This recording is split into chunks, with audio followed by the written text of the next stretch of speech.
Well, welcome and good day, everyone. We are, of course, glad to have you guys back again to join us for another Talk It Over. We are wrapping up our series, We Are the Church, this week. Yeah. Excellent series. If you haven't had a chance to watch them, please go check out our YouTube channel at LifeNorth.Church. Everything's posted there. You can catch up on all the episodes in We Are the Church and dive deeper into what it means to be the church. Yeah. But of course, before we dive into that, I want to welcome Dave with me here again. Thank you. Have another good conversation today, I'm sure. And so, how's your week been? How have things been going? It's been good. It's been a good week. Things have kind of settled down a little bit after the beginning of the year, end of last year, getting new stuff started with businesses and all kinds of other stuff. Yes. And then we've just finished our fast. Yes. And so it was the last week of the fast, which in some ways is the hardest week. Yeah, I would agree. Like as the finish line comes, you think about what you're missing more, I think. You do. And so, it was a challenging week, but it was a good week. God really used that for me to, again, drive home that point of I need God and I want to seek Him. So it was good. I really enjoyed that. Yeah. It's that first week always is like, oh yeah, you just stop and it's like, okay, that's great. And the second week you're like, yeah, I'm into the groove. And then you get in that third week, and as you were saying, I was on Thursday night, I forget what it was. I think we'd gone home and we'd sat down and we were a little chatting. We're like, okay, we'll watch a show. And I'm like, man, I could really go for a snack right now. This is good. And Lan's like, you have like 2 days. Hold on. 2 days. Hold on. You're almost there. We can finish this. But yeah, that last week always seems to be the challenging one. Mm-hmm. Because again, you start to thinking, oh, I've only got a couple days left and I can, we sometimes even lose focus of why we're doing the fast because of that. That's right. Again, my wife reminded me, we need to be, focusing on God and going to Him when we're having these concerns about breaking the fast and things that are distracting us. That we need to remember to focus on that and not on what's happening in the moment. I guess for me, the other thing that was really big, we have like 5 birthdays or 6 birthdays within a week. Of friends and family. So it makes for a very busy time in January for us. It's like one endless party going on. It just about is for a week. It's it's a lot of visiting, a lot of birthday celebrations of many kinds, and so it tends to get very very busy, and everybody wants to do everything on the weekend, and we're like, we can't do 5 birthday parties on 2 days. It just doesn't. It just doesn't work. We just can't do it. So we try to do the best we can, but yeah, it's a busy beginning of the month of the year for sure for us, just to stay on top of all the birthdays and celebrations and fun. But it is good, so cool. Yeah.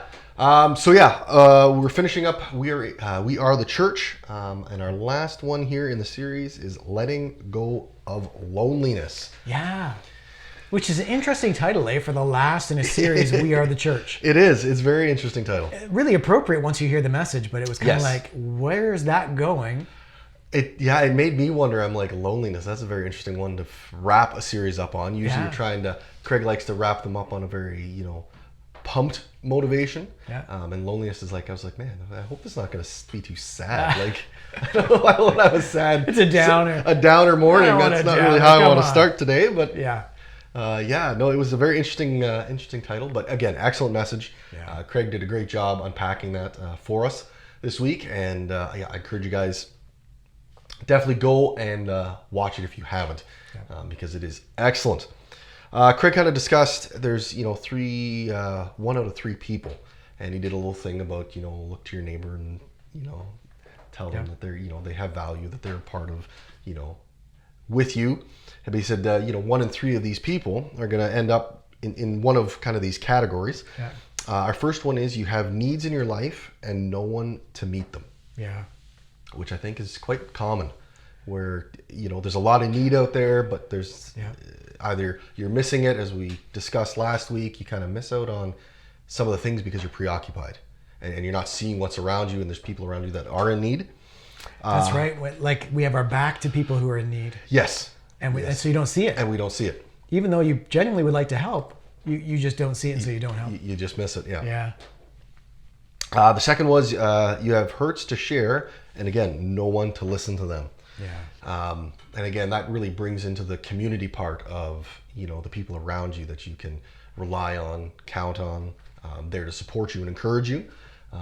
Again, I think we miss that sometimes, that there's people out there that need that. And again, we just kind of miss some of it. And it's not that it's, we don't want to listen, we don't want to help. It's just, we're just missing it. It's just behind us. I've heard people talk about counselors being a paid friend. Someone who's going to hear you when you want to talk about your hurts. And I know that's not always the case. They have skills and expertise for some situations that you really need extra help for. Yeah. But I think there are some people in life that, because I don't have a friend to talk to about my hurts and to process that with, I need to go find somebody who will actually care enough to listen. Yep. And sometimes, because I don't have friends, I actually have to pay to go see a counselor to do that. Yep. And as the church, we should be able to have that kind of friendships built into the church. And that's just such a valuable point. It is. And that idea of the paid friend, I guess I never really thought of it that way, but that's kind of what, for some people, that's exactly what it is. It's just having somebody to listen. Yeah. The last category he touched on was, you have love to give and no one to receive it. And it was it just kind of hit a little different for me. And it's just that love to give and no one to receive it, because we always get this idea, I can just, everybody receive my love, but not necessarily. Yeah. And so I thought that was a very interesting point in that category. And it's a little different, one that maybe don't think about as often. Yeah. But it was, of course, really, really good. He touched on, God being never alone, that he's the Holy Trinity, and it makes up that he's always in community. In community, yes. Yeah. And so God didn't create us because he was lonely. God created us because he is love. Yeah. So it kind of takes a whole different idea about, being in community, right? Like he created us because he loved us, not because he needed somebody to talk to, right? Yeah. Right? Well, and it's interesting because that ties into that last point you said about needing someone to, not needing, you've got love to give and people not to receive it. And so God's like, I've got lots of love to give. I want to give more of it. And so that's a part of why he created us, because I want to love more and more and more because he is love. So interesting. So, and then he kind of touched on 5 points right at the end about, what is a Jesus honoring life group? Yeah. And again, he touched on a bit further into what life groups are all about and why we have them and, why we need to be involved in them. The first point was a gathering of grace is a big part of that. A gathering of healing, a gathering of mission. Yeah. And again, just excellent parts of why we are in life groups. It's all about that support, that encouragement, that love, that care for people you can rely on. And he brought up a story when his dog passed away. He called up his buddy, and buddy drove right over. It was later in the evening, and they just handled it together. He helped him to bury his dog, right? Because it was just a hard moment. Yep. Yeah.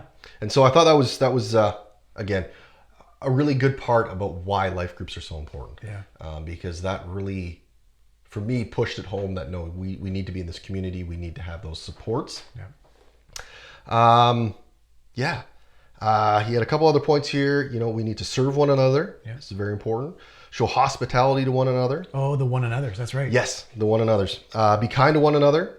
Encourage one another and carry one another's burdens. Yeah. And again, that's a strong building point onto life groups as well, that these are all built into the life group, that we do want to serve each other. We want to host each other, be kind to each other, support each other, encourage, and help with the hard times.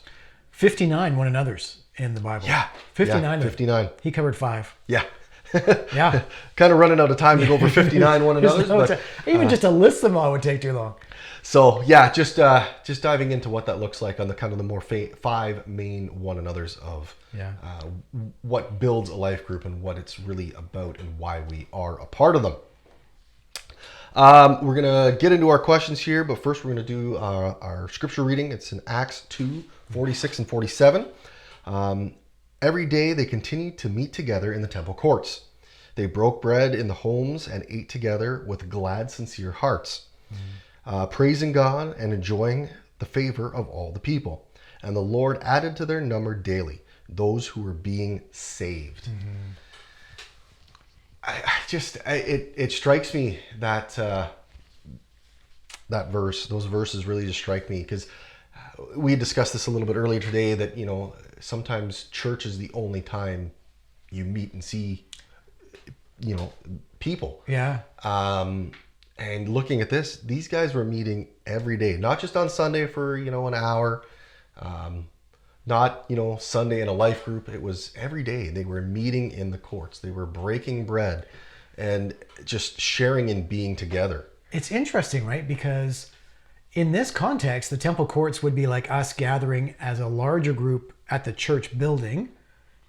And then they did meet house to house as well. Mm-hmm. They had both of those, right? So they met, together in the temple and then house to house. And they met daily, not just house to house. Yep. They actually went to church, like the building, together to spend time worshiping and talking and interacting with one another, that's quite something. It is. And that idea that, they were just every day. It's like, to me, it's like, man, we have such busy schedules. Yeah. How do we fit that in? How would we be able to meet daily? Yeah. And what are we going to have to rearrange or move or let go of to kind of organize that into the daily schedule? Well, and I wonder if, because obviously this is at a time where people are working and they're working longer hours. You don't have the convenience tools that we have. Yep. And so you don't have the social safety net. So they need to work in order to survive. So when it says they met daily, I don't know, maybe it didn't mean like Joe was there every day. It just meant people were gathering every day. Yes. And so Joe came in when his schedule allowed a few times a week, and somebody else came in other times. You know what I mean? Yeah. I guess I didn't look at it kind of with that idea that it wasn't the same people, but it was just people. People gathered every day. And it didn't specifically was the same people every day. Yeah. I guess that definitely makes more sense. But still, even gathering, a few times a week, right, is a lot different than what I would say the North American church looks at as being. You kind of you have your hour on Sunday, hour and a half on Sunday, and then that's it for the week, and you're good till the next week, right? Yeah. So, it's one of those couple verses there that just really strike a little different, I guess, in kind of what it means to be together. Yeah. So our first question here, Dave, have you ever shown up for some close friends in a time? Like who have you shown up for, or did that impact them in some way? I think over the years, my wife has taught me the value of showing up at those key moments. And for close friends, for sure. Like if I need to drive somewhere, somebody's passed away or somebody's in a crisis, then I just go. Yep. And if I can, I'll show up for them. I make that a priority. Yep. But she's even taught me that for people that maybe I don't know as well or more acquaintances, like even show up for them. And so we've done a lot of that over the years where at really hard moments, we've showed up and we've sat through the funeral service or the wedding, or we've sat when people have had hard questions about family dynamics and conflict or whatever it would be. We've had the privilege of doing that a number of times over the years. And it's really very meaningful. That whole I've got love to give. Yep. Being able to show up for someone like that is really significant. Yes. And it's just very fulfilling to do that. And then on their side, I know they've been very appreciative that we make that effort. And sometimes very surprised because it's not really an expectation that people do that. Yep. Yeah. I guess for me, thinking a little further back when I was younger, something happened or whatever it was. A phone call, or you'd send some flowers if it was a funeral, or you would, right? And you would do those things, but it wasn't like you just show up. It wasn't quite that idea of you just show up. And again, over the years, it's certainly changed in what it means to, show the love. It's not necessarily just a letter, a text message. It's actually like just physically showing up. Yeah. And that could be more support than some flowers or a meal, right? Just being that emotional support at that time. And so it's helped me to really realize that I need to take those key moments, look at those key moments of the people that are around me, especially the people that are closest to me, And then how do I execute a way to be there for them that's going to, be helpful, be supportive in some way. Well, and it makes me think of a story that we had where Carolyn and I had gone through just a really, really heart-wrenching moment. Like things were really tough. And a friend of mine, Mike, that lives a couple hours away, him and his wife picked up, went out and bought a care package of just things to help us feel better, and then showed up at our door. Didn't call or anything, just like, I'm here knocking at the door saying, we brought this for you and just want to sit with you. Like, we don't know what we can do, but we just want to be here for you. And how significant that was for us. Like, okay, we're not alone in this. There are people who are willing to make an effort for us. And just them showing up in person with that, I mean, nothing extreme in terms of what they brought, but just that thoughtfulness really impacted our hearts. Yeah. Those moments are the ones that really can change that relationship further or make it grow further. Because if in those moments when it's just like, oh, here's a text message, sorry for whatever, or hope you feel better, like it's just not the same, right? They're nice, but it's not the same. It's not the same experience. It's not the same impact that you would normally have. Well, because we talk about when people are in crisis and it's like, well, I don't know what to say. There are no perfect words. No, certainly not. There are no perfect words. What just matters is that you show up in person to say, I'm here. And with an email or a text message, you can't do that. No. All you got is my perfect words, right? That's all I'm giving you, as opposed to I'm available. Even a phone call. Yeah, even a phone call is better for sure. I'm going to take the time and I'll listen. And why don't you just talk about it? Yeah. And how meaningful that can be for someone. So yeah, it's significant. I guess now that would be maybe a Zoom call or something. Yeah, I could definitely do that. Of course, now I could easily do a Zoom call again. If you're across country, it's a different, right? Yeah. But that would be, a great way to be able to show up and just be a support for whoever that might be. Yeah. Where it's just, you can see them, talk to them. There's more about, I don't know what it is, but seeing the expression and how people are talking to each other, because a text message for me is very almost dead. It's hard to get emotion out of what's being said. And seeing somebody face to face, certainly you get a lot more emotion, a lot more, maybe if it's something sad, that more, I guess, just a deeper sadness in the emotion, or something that's really exciting. You can see the joy in their face. Certainly is different than smiley face emoji. It's just, it's not quite. It's not the same. Not the same. Not the same. So yeah, let us know, guys, in the chat. Have you ever been able to show up for somebody like that, be able to be that support, or maybe somebody shown up for you and been that support for you? Please let us know in the chat. We, of course, would love to hear from you guys. And you know what? That might be. Tag them. Yeah, tag them in it. Because maybe they don't know. Yeah. Maybe they showed up for you like that, and they're hearing about it for the first time going, I didn't know it was so meaningful for you. Yes. And so I hope I've told Mike about that moment, how meaningful that was. But I should really make sure. Because you want to let people know that meant something for you. So go ahead and tag them. Let them know that, hey, you did something for me. You showed up. It meant something for me. Okay, so our second question today, in our message, was there a part that was impactful for you, Dave? Something that really kind of stood out? You know what? There was so many. I really resonated with this message, and there was a bunch of them that stood out that I thought were quite significant. When he talked about God being community built in because he's 3 in 1, I thought that was really significant. There was just the stories that he's telling about people showing up or not showing up, I thought were very impactful, because we expect things of people and then they don't step up to it. And are you going to be disappointed by that? Or like Craig was trying to do, am I going to take a step back and evaluate what's going on in us? That's what we're doing. That's how we're responding. Not how that person responded, but how we're responding. I thought, wow, that was a good challenge, because in the moment where it's us and no one's showing up, we're annoyed or frustrated or sad. Right? Yeah, for sure. But sometimes it's us not showing up. And when do we ever reflect on, I didn't show up for that other person, and that was significant. And then when he just reinforced that whole creation story, and God talking about everything he created was good. Like day after day, it was good, it was good, it was good. And then he got to what was not good. It's the only thing that was not good. Yep. And when you reflect on it, you think, okay, there was the snake in the garden that led Adam and Eve astray. Like, there were things that were not good. Yep. The only thing he said was not good was that Adam was alone. Yes. Like, loneliness is not good, being alone. Mm-hmm. And whoa, it's that big for God.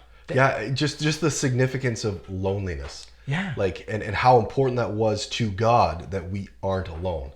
And if it's that important to God that we're not alone, that he creates Eve, yeah, I think that really strikes we need to do things in community. We need to be together, not alone. We're designed to be together.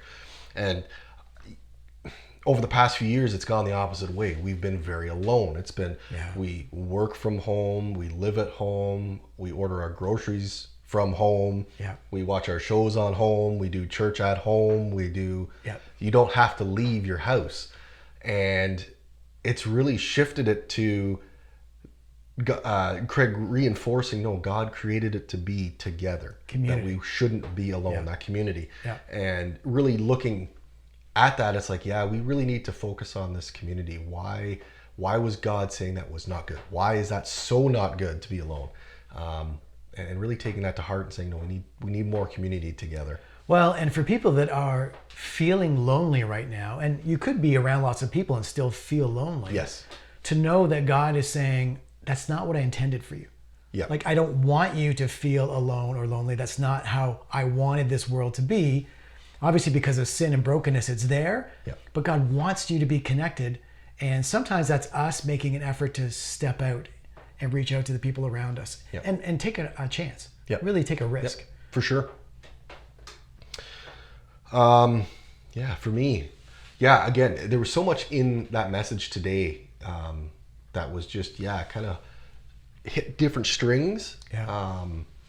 And the Holy Trinity, about not being alone. God's never alone. It's something I never really thought deeply about. Yeah. And so that was kind of interesting about, he's never alone. That it's always important for him to not be alone because he's the Son, the Spirit, and God. It's very interesting that he isn't alone. The other piece that really hit me was those one another's. Yeah. And how important those are to growing that community together, and why those are so important. And not necessarily just in your life group, but just with people around you, people that you see, maybe people that maybe have a little influence with, and all those relationships, and how important those one another's are to be building into and around you, to be helping and serving the people around you. I thought was quite important. Well, and I thought that fit really well when he talked about that passage that you read from Acts, and how they were getting together constantly. Yep. Craig was reinforcing that they were doing that because at some level they recognize we need each other. Yep. And that to do the one another's, I have an obligation from God to make an effort with you. Yes. To help meet that need. But if you isolate yourself, then I can't. Yeah. Yep. And so recognizing that we need to be in community to have those needs met. Yep. Sometimes it's, just me and God meets our needs. And oftentimes what God is saying is the way I want to meet your need is through other people. Yep. Yep. Exactly. And if you're going to disengage from other people, you're missing out on what God intends for you. Yep. And how nowadays we've forgotten that we actually need the community of faith. We need the church around us. And we think we can go it alone. Yes. Yeah. Again, it's that whole idea of by yourself. By yourself. It's this idea that for some reason gets ingrained in us with everything around us tells us you can do it alone. You don't need anybody. And I think we get too stuck in that mindset because it's so much around us that we lose sight of we're not meant to do it alone. Yeah, and so as a result, there's so many hurting people, so many depressed, so many who are struggling, and are hurting in ways that they could have it helped, but they've isolated themselves, and it just doesn't help. Yeah, it makes so as a church, right, we want to reach out to people and help. That's what we're here for, is to come alongside and do the one another's. But if people won't make that first step to connect with us, what do we do? Yeah, it's hard. It's hard, especially if you're isolated. We can do as much as we can, but until you're ready to receive anything, it's hard to. It's not going to come, right? So well, and to recognize, until I show up. You could even be a believer and be connected with a church, Yep. But if you don't connect with anyone, you don't show up with them, you're not in community with them, you're not really getting what that need met. No. Because you've isolated yourself and just, I'm kind of associated with the church. That's really all it is. Yeah, you're just associated. Yeah, that's actually an interesting word. Yeah, associated with the church. You're there, but you're not there. Yeah. Right. And again, that's not what God intended us to be. The church, as we are the church. It's not about just I show up, you see me. It's actually about doing things, serving together, and really being a part of the body of Christ and doing what He's called us to do. Yeah. It's certainly a big part of it. And yeah, I think again we can get lost in that idea of, well, I go to church, I'm at church, I'm there, but yet still feeling very disconnected. Very unfulfilled because you're not serving, you're not being a part of what's going on. Yeah. You're just kind of on the outside looking in. And the truth is, in this, we need each other, which the scriptures talk about actually a lot, especially in the New Testament where it talks about the gifts that we need each other that way. Yes. To think in our community, like I need you and I need the other people in our church family and they need me. Yeah. In the same way that for those of you that are watching this, you are needed. Yes. So in isolating, you hurt yourself and you hurt others because those needs are not getting met. Yeah, they're just not getting met. Exactly. All right, so let's talk about it. The ways that even our life group. Now we of course are in a life group together, and ways that our life group honors Jesus, and how are we creating a space for grace, healing, and mission? What a beautiful thing to redefine like small group, life group this way is the way we've been doing it. That it's not about I come, I study the Bible, I give some Bible answers, I go home. Like that's not what it is. Yeah. And really when you're doing life with a smaller group, because you can't do it with a whole church. No. Right? I bring grace, so I bring love because I value and I don't judge you and I want to help you. So if you're hurting or you've done, you've sinned in your life or something, I don't reject you. I pull you in. And I think for us, very much so in our group, we have that sense of like, no, I'm not pushing you away. Whatever it is you're struggling with, it's okay. We'll deal with this together. Yep. And because of that, you can talk about your hurts or talk about a struggle you're having. And we're here to offer some compassion. And so that you can actually talk about it and get some healing. Yep. And then being on mission, the fact that we want to be serving each other and in the community. Yep. Again, that's on our minds and on our hearts pretty regularly. Yes. As a group. And so all of those things are there. I very much appreciate that. And we know we could get better in all of those. Oh, yes, definitely better, yes. But that doesn't mean it's not happening. Exactly. And that's a big part of the life groups is those three things, that grace, that healing, that mission. Because we all come with our own baggage. We all have that with us. We all have past hurts and hang-ups and things that have caused us pain. And having a space that's safe, without judgment, that you can bring and be open and honest and vulnerable in those moments, certainly allows for healing. Yeah. And that encouragement and that direction, that again, getting through life group has been so helpful, so valuable. Because we all deal with different traumas, different things that have come up in life, and we all come from varying different backgrounds and upbringings that are very different. But it gives us a lot of different perspectives when we have those discussions. And as you said, it's not about we just come study the Bible, go home. Sometimes we just have a whole conversation just about things that are just going on in life, things that are difficult, things that are good, and just allowing ourselves to be open with that, I think, has been hugely helpful, certainly in the healing part, the grace part, and the mission. Being on mission, serving one another, serving the church in a bigger way than us, and as well as our community, and really, banding together and saying, hey, we've got a need of, at the moment, a food drive. We've got a food drive. How are we going to meet this? Well, let's figure this out. Let's do what we can. We'll be on mission to try to bring food. It can be as simple as that. Maybe there's a mission in your community that could use some help. It's a great time to jump in and take that on and say, hey, we can make a difference. A little bit from a lot of people can make a huge difference. It's not necessarily you have to do it by yourself. It's all about that, doing it together. And that makes a big difference. And I love that it's God's word that is the jumping off point for those discussions. Yes. And so just like we're doing now, we're taking a message with portions of God's word from the book of Acts and the book of Genesis, and we're having a discussion about what does this mean? What does this look like? Yep. And so you're actually kind of meditating on it in a bigger way. Yes. And how does this apply to my life? And what does this look like going forward? And that's really, really valuable. It is. And just those added perspectives that we get even discussing and having these conversations, because there's things that, maybe I didn't think about very deeply, but having a different perspective is like, you know what? That really actually makes more sense of what Craig was talking about. Now I understand a little bit better, right? Yeah. And it really opens up the conversation to have a much deeper conversation than just answer question. You get a little bit more when you allow those conversations just to flow, and really can build into each other in that way. Yeah. And certainly invaluable. Life groups are by far a huge support and help. I know I've found that. I'm sure fairly similar for you, Dave. Yeah. That they just make life better. I don't know any other way to describe it than better.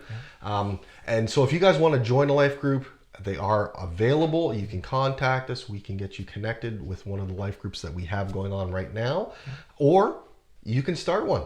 You two friends going over the questions that Life Church has available that we go through here each week, and just expanding on the message each and every week and diving deeper. Yeah, and if you let us know, we can provide some resources and training and support for you, because maybe you're a little nervous about leading a life group and you're like, I don't know how I'm going to do this. Well, that's what we're here for, is we can come alongside you and support you as you move forward with it. Exactly. Yeah, I remember the first time even just going to life group was a nervous point for me. It's something I hadn't done before. Yeah. I got to go sit around all these people and I got to talk about stuff and houses.